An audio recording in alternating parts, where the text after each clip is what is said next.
కుంభకోణం లేదు, లంబకోణం లేదు, లొట్టపీసు కేసు అన్నారు కేటీఆర్ గారు. మరి లొట్టపీసు అయినటువంటి కేసు, కుంభకోణం లేని కేసు, లంబకోణం అయిన కేసు, మరి ఆ కేసు గురించి మరి వెళ్ళి ఎందుకు అడ్వకేట్ని రప్పికపోతే మాత్రమే లోపలికి వెళ్ళి ఎక్కడ కుంభకోణం ఎక్కడ లొట్టపీసు ఏంటి మీ సంగతి ఏమనుకుంటున్నారు అని చెప్పని మాట్లాడిస్తే అయిపోయేది కదా, ఎందుకని వెనక్కి వచ్చారంటారు?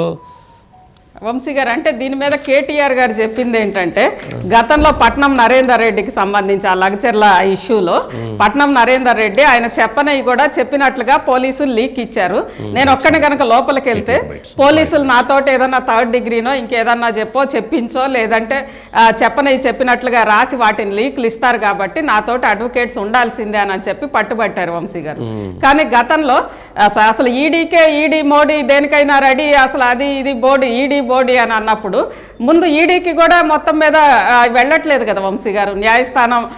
న్యాయస్థానంలో ఇంకా క్వాష్ పిటిషన్ వేసున్నాము, అది మొత్తం కూడా అదేమవుతుందో చూసిన తర్వాత నేను మూవ్ అవుతానంటే అసలు ఆ లొట్టపీస్ కేసుకి క్వాష్ పిటిషన్ ఎందుకు వేశారు అని అనేది ఇక్కడ మొత్తం చర్చ వంశీ గారు.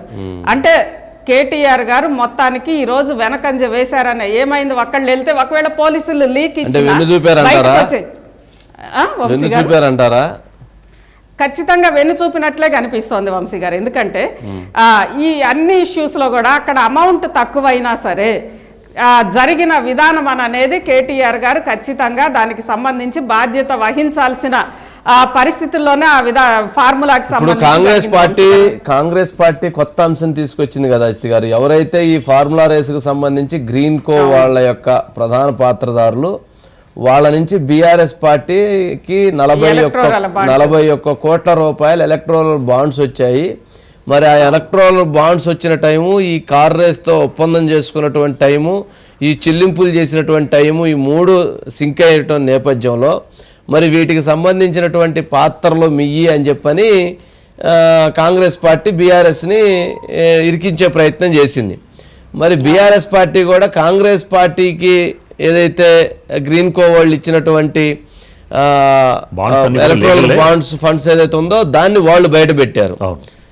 ఇటు బీఆర్ఎస్కి ఇటు కాంగ్రెస్కి వాళ్ళిద్దరు ఒకరికొకరు బయట పెట్టుకున్నారు. కానీ గ్రీన్ కో వాళ్ళు ఏంటంటే ఎవరు అధికారంలో ఉంటే వాళ్ళకి ఏది ఎలక్ట్రల్ బాండ్సో లేదా ప్రత్యక్షంగా కొంత పరోక్షంగా కొంత ఇచ్చి వాళ్ళకి కావాల్సిన దాన్ని వాళ్ళు తీసుకోవటంలో, వాళ్ళకి కావాల్సిన ప్రాజెక్టులు వాళ్ళు దక్కించుకోవటంలో వాళ్ళకు ఉన్నటువంటి ఏమంటాము అంతటి శక్తి మరొకరికి లేదని, అంతటి పరపతి కూడా ఇంకొకరికి రాలేదట.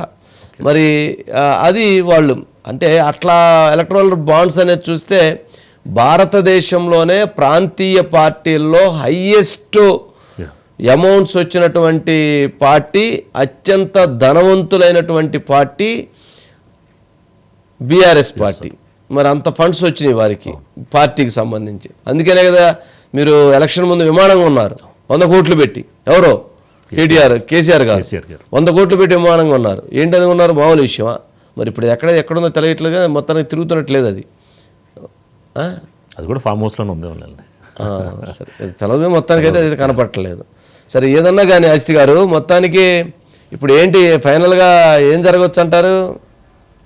మళ్ళీ కూడా ఏసీబీ నోటీసులు ఇచ్చింది వంశీ గారు, ఖచ్చితంగా మళ్ళీ రావాల్సిందే అని చెప్పి.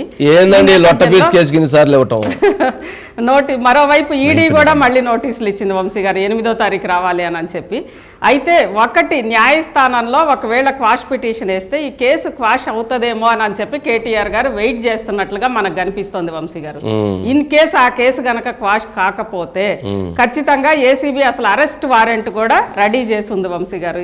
అంటే ఆయన ఈ మొత్తం ఎపిసోడ్ లో ఎందుకని కేటీఆర్ గారికి ఎందుకో అనుకున్నంత సానుకూలత కానీ అనుకున్నంత మద్దతు కానీ లభించటం లేదు అంటే ఇక్కడ ఒక అంశాన్ని గమనిస్తే జనరల్గా ప్రభుత్వం సరే తప్పు కేసు పెట్టింది సరే ఏదైనా కానీ దీంట్లో ఫ్రాడ్ అనేది డబ్బులు అయితే కేటీఆర్ గారికి వచ్చినట్టుగా ఎక్కడ కనపట్టలేదు. కానీ దాంట్లో ల్యాబ్స్ ఉంది, అడ్మినిస్ట్రేషన్ పరమైనటువంటి ల్యాబ్స్ ఉన్నమాట వాస్తవమే. మరి ఆ ల్యాబ్స్ గురించి ఇంత పెద్ద చర్యలు తీసుకుంటారా? కేటీఆర్ గారిని జైల్లో వేస్తారా? కేటీఆర్ గారిని జైల్లో వేయటం తప్పు, మీరు ఈ రకంగా విచారణ పిలవటం తప్పు అనేటువంటి భావన ఎందుకనో పబ్లిక్లో నుంచి బలంగా రావట్లా. సరే పార్టీలో కొద్దిమంది క్యాడర్ ఉన్నారు కానీ పబ్లిక్లో అరే తప్పురా కేటీఆర్ గారిని పాపం ఆయన హైదరాబాద్ని డెవలప్ చేశాడు లేక పార్టీని బలోపేతం చేశాడు అనేటువంటిది రావట్లా. ఎందుకని అది ఎక్కడో చిన్న అదొక మైనస్ కనపడుతుంది. ఏమండి అజిత్ గారు ఏమంటారు? ఖచ్చితంగా వంశీ గారు, ఎందుకంటే తెలంగాణ అనేది మన అందరికి కూడా తెలుసు, అది ఎంత ఒక ఉద్యమ ఆకాంక్ష, అదేవిధంగా తెలంగాణ మొత్తం డెవలప్ చేసుకుందాము, ఒక ఆత్మగౌరవము, లేదంటే మన రాష్ట్రం అనేనని చెప్పి ఒక సెంటిమెంటల్గా ఒక ఏమంటారు పోరాటంతో వచ్చిన రాష్ట్రం వంశీ గారు. ఆ రాష్ట్రంలో ఈ ఫార్ములా రేస్లో, ఈ ఫార్ములా ఈ రేస్లో, లేదంటే ఆ తర్వాత కేటీఆర్ గారు తీసుకొచ్చిన డెవలప్మెంట్ మోడల్ అనేది తెలంగాణ జనానికి ఎందుకో రుచించలేదు వంశీ గారు. నేను అదేనా అనుకోవట్లేదండి, నేను అవన్నీ అనుకోవట్లా. నేను అనుకుంటుంది ఏంటంటే నిన్న చిరంజీవి గారు చెప్పారు ఆప్టా సదస్సులో ఒక మాట చెప్పారు, మనం ఎంత ఎదిగినా కానీ కొంత తగ్గి ఉండాలి. వంశీ గారు అవును, అదే దానికి సంబంధించే ఎంత ఎదిగినా కానీ కొంత తగ్గి ఉండాలి. కేటీఆర్ గారు మంచివారే, కష్టపడ్డారు, డెవలప్ చేశారు, అంతా బాగానే ఉంది.